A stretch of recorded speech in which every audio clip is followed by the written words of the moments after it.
All right, so there's a lot of information out there about swapping out a Lifan 125cc or Chinese clone into a CT90.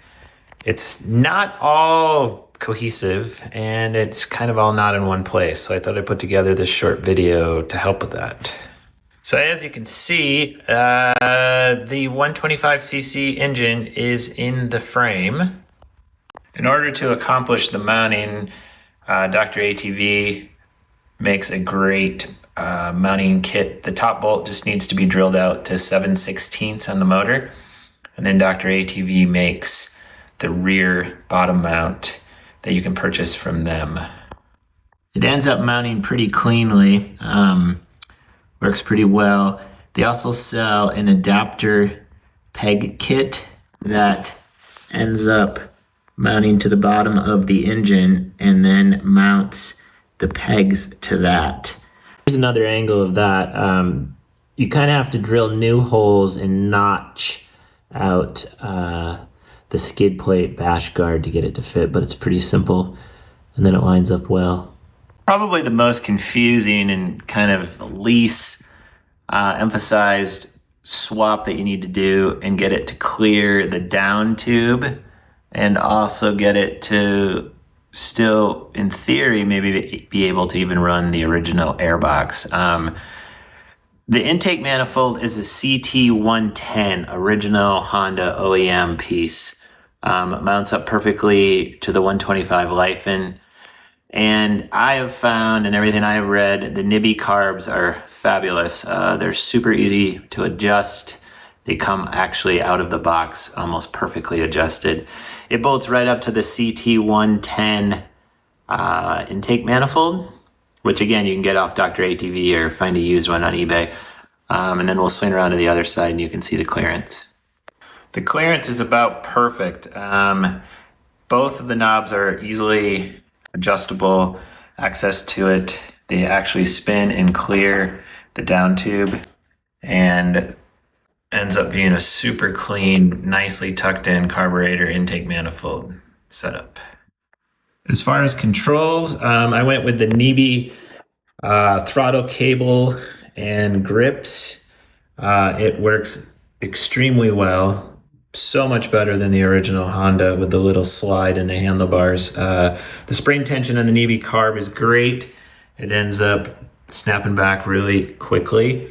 As for the brake and clutch lever, those are just some eBay specials.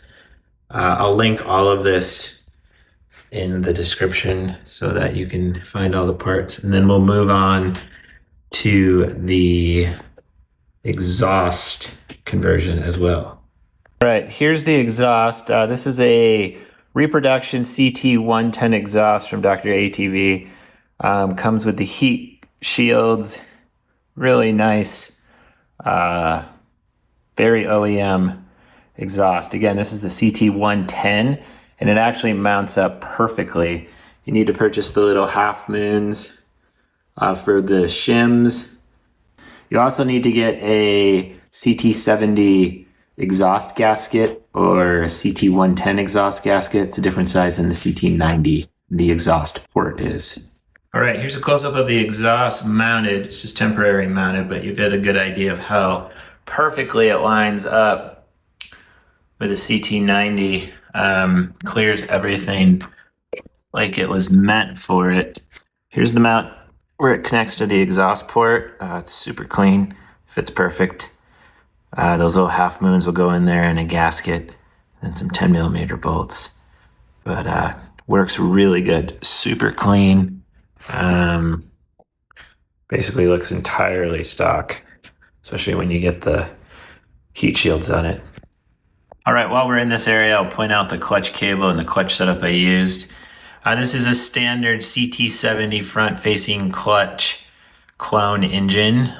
This is an aftermarket cable. Comes with a nice middle adjustment. Routes very clean. Comes up pretty much the perfect length to the clutch lever. Again, super easy.